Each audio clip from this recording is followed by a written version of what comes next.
Greetings, ladies and gents. Let's all take a second and praise the green Jeebus. Can I get an amen? Patch 9.2 has a launch date, so let's get into it. Yes, that's right. We finally have a launch date for 9.2. February 22nd in the US and February 23rd in the EU with our respective resets.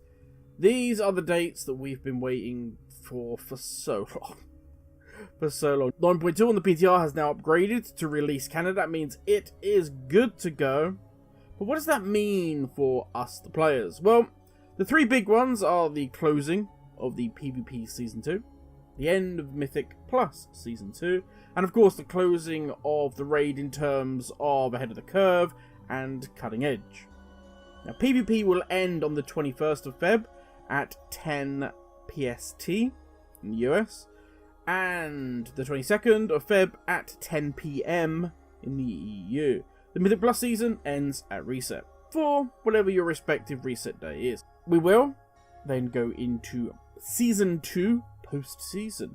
PvP will still be available, Mythic Plus will still be available, so don't worry if you're new to WoW and you fear what exactly season ends mean.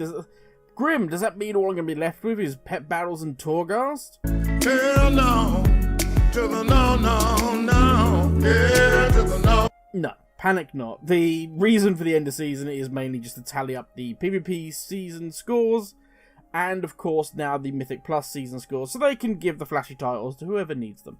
Once the season ends, we enter the off-season, and really nothing changes. But then, on the 1st of March for the US, Season 3 will begin. It'll be the second, obviously, for the EU. One interesting thing that does happen is our currencies, the one associated with the current season, M plus Valor, will be reset. It will go back down to 0, and Blizzard will graciously give us a small token pile of gold for the loss of this currency. Normally, it's a pretty bad rate. Sometimes it can be worth heading to the vendor, as you can see here in Oribus, and purchasing some crafting materials, which A, can be more useful, obviously as we're going to have to craft upgraded base legendary items, but also they can just sell for more. So if you want a better return, if you're going to have to get gold from somewhere, yeah, just buy whatever mats you think are going to sell for the best, and then just flog them in the auction house, you'll get a better return. Now, it's normally at this point your favourite YouTuber, whoever it may be, will go, "Hey guys, and here's my top 5 to things you must do before 9.2. Here, we're doing things a little different, because not everyone is the same. Yeah, we all are different players. We approach this game in different ways. Some will peace out. Some, now that they've got this news, will go, "Hey, Grim, I'm going to go play Lost Ark." You'll have others who will go, "I'm going to peace out and play Warhammer 3 until 9.2 drops." Others will be running around trying to farm all the gold they can, ready to purchase that rank 7 Lego. Or you may be that one who's getting all that crafting material, so you're the one that can sell the rank 7 Lego on the auction house and make a fortune. Others have literally spent the last couple of months living on the PTR, learning every little thing about what's coming. They already know exactly what they're going to be doing, and yet more have tried to avoid anything to do with 9.2. One of my guild officers put this perfectly. I don't want to spoil anything regarding 9.2. After all, I don't know how long I'm going to have to be playing it for. And with that in mind, I'm going to say this. For those of you who don't want anything with regards to 9.2 to be spoiled, peace out now, my friend. Go. We're about to recap what's in store for us when Eternity Ends finally drops. You're still here. So the big one, which will come as no surprise to anyone, is, of course, we are getting a new zone, Zereth Mortis. Here we will meet the Enlightened faction, a group of brokers that have, well, taken a different path from their brothers and sisters in Oribus. No longer do they care for their financial gain, instead worshipping Zereth Mortis as a place of wisdom and learning.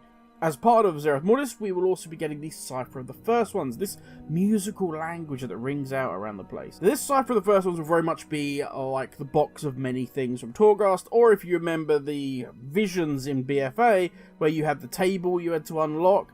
This is what it's going to be like. We're going to go around, we're going to gain a load of currencies, and then we're going to spend it on this box of many things, that's of air quotations, that will unlock various different things that we can do within Zereth Mortis.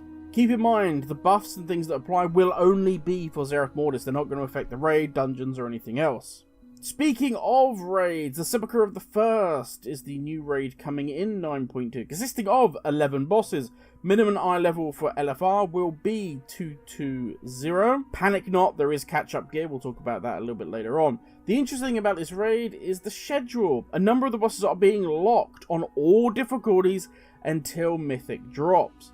So on the 1st of March, when the new season starts, normal and heroic will unlock, apart from the final 3 bosses. On March 8th, the remaining 3 bosses will unlock, as well as Mythic difficulty.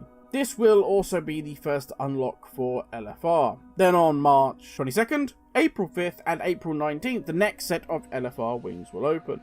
This of course means the Race to World First, yes, will be back on. Which should be good. It'd be very interesting considering we've got that lockout, the last 3 bosses, so literally, there's no real prep beforehand. We're going to go straight into Mythic, and have no idea what we're going to see in those last 3 bosses. Should be a good race. We've got also Team Limit, now Team Liquid, looking to regain the crown, and Echo looking to keep hold of it, and potentially go back to back. Fingers crossed we also get a couple of other teams that will be able to join the mix and fight for that crown. The more teams, the better at the end of the day. Competition is always good. Now keep in mind, for those that don't raid, LFR will still be a good source for tier sets later on. First couple of bosses aren't dropping anything. But raid is still going to be the best location, even LFR, to get tier sets before we can really gear up the creation catalyst. That segues nicely into the return of tier sets. Yes, they are coming back. Now, primarily, as I said before, these are going to be from raids, but eventually, over time, we will be able to craft our tier set items using said creation catalyst, which will be available for really any Season 3 items, PvP, M+, or raids. This won't be available for a couple of weeks, but I'm not going to recap everything once again. Go and, shameless plug, check out the link below, which is our previous video, talking about the whole creation catalyst. Double Legos is also becoming a thing. Sadly, not the way we wanted it. Let's be honest, Blizzard letting us have any 2 Legos we wanted in combination would have been a nightmare to try and balance. So instead, we're getting the amazing Belt of Unity. This legendary is basically going to be our Covenant power. But if you swap Covenant, it will swap with you. On top of that, you get to have 1 power choice of your own. So we get our Covenant power, and then a Lego of our choice. I will say this, if you are currently using your Covenant Lego, just have a quick look through, see if there's anything that you don't currently have on your Lego lists, on your memories, and just see where you get them from, because it might be worth looking for other options as you're going to be given this belt as part of the storyline. You may as well gain some other powers along the way. There is also, keep in mind, a legendary memory that allows you to craft this Belt of Unity on another piece. You don't have to be the belt, but sadly it is locked behind a rep grind to the Enlightened. Shameless plug again, if you want to go into super detail on this, video in the description down below. One that I'm very much looking forward to is a brand new Torghast wing. No. Not the new layers.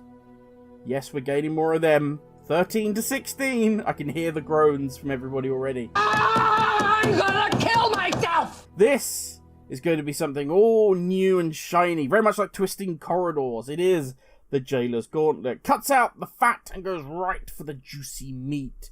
This will just be boss fight to boss fight to boss fight to boss fight. No trash fillers. Again, like Twisting Corridors, you will be able to gain pets, mounts, and titles for completing each layer of the gauntlet. Now, the last couple of things to mention are professions are getting a little shot in the arm. Craftable gear is going up to 233. Unique equipped items are going all the way up to 262. We're also getting new profession items that will be socketed into your craftable gear. We will be doing a new video on this soon. Also, a new sub-profession, I'm going to say, of air quotations, because it's not really a profession thing, but that's what they're calling it. Now, this one does interest me. As we collect various components from around Zereth Mortis, we will be able to combine them using the Proforma Synthesis. This will enable us to craft pets and mounts. Now, I can't really tell if this is just a convoluted way of getting us to do something, aka just a time sink, whereas we could just unlock these things with rep, but they're kind of polishing it up and just changing the front of the shop, but really it's the same stuff inside. I hope not. I do hope that we'll be able to go in and customize things with this. I would love, don't get me wrong, to be able to change the colors of mounts, even add accessories and stuff like that. But look, a guy can dream, can't they? You fool! Now we will also, and I talked about this before, have normal catch-up gear. So as soon as you arrive in Zereth Mortis, if you're on a very weak ult or one that's literally just dung, whatever it may be, you can get 226 gear that's account bound, costing about 500 anima. So if you need to, you can send your main hero, whatever character has your most anima, buy a load of this gear, send it to the ult you want to come through and do Zereth Mortis on, and you should be good to go. Also, once you've spent some time in Zereth Mortis, you'll be able to collect this special Zereth currency that will enable you to purchase 246 gear. But wait! There's more! The last big one is the solo shuffle for you PvP fans out there. Something that has been long requested. Currently it's looking at just being a new style PvP brawl. So if you know the comp stomp and that kind of thing, this is going to be a solo queue brawl. I think it's just to test how it's working, whether people like it, that kind of thing. But fingers crossed it's going to work out well. I know PvP people have been asking for that for a while. So yeah, fingers crossed. And that is about it. Obviously, we have a lot more to talk about and to see once 9.2 goes live. I'm hoping to revamp things a little bit during Eternity's End. But, yeah, more news on that in a little while. But that will have to wait for now. That is enough from me. Thank you for watching. Stay safe, and I'll catch you all in the next video. Ladies, everyone.